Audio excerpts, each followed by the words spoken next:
Shout out day ko yung atong gray nga van nga nilabay na ko ganina. Happy jud in town ko masagi. Ambot kinsay driver nga to, wadyo ko po ko kabantay sa plate number kay kusog kay siya padagan. Nya nag-drive ko padung na ko diri sa school.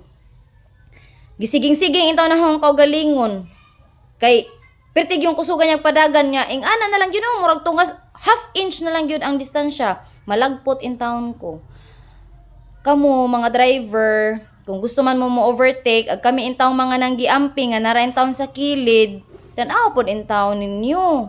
Kami nag-amping in town mi nga di in town mi maunsa, nya kamo mag-among-among lang mo namo. Pahimangno lang ko sa mga driver no. Kay baw man ko ang uban nga na lisensyado o dili. Pero please lang in town, mag-amping in town ta kay makaamong in town mag mga tao. Mo na hinungdan nga madisgrasya in town ng uban nga nang giamping na skilid. Ako nagpadaplin ra in town ko. Kay nya hinay pa jud ko padagan. Unya, moro toy makaangin ako. Nya simba ko na move pa na ako akong manubila. Nilagpot ko. Kay nakuratan man ko. Nya mahit-an ran ko. Ako lang hangyo nga ng mga ubang mga motorista o mga drivers nga please mag-amping ta kay makaamong in town mo sa mga tao nga nanggi-amping.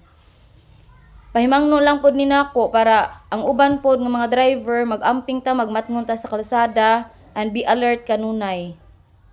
And also mag-amping ta nga giyahan ta ni Lord sa ato ang pag-drive. Labi na gyud kitang mga drivers, mga kanunay mo sakay, magbiyahe pa doon sa eskwelahan o sa mga trabaho o asa pa man ta paingon. Maora to and be safe kanunay kitang tanan. Daghang salamat.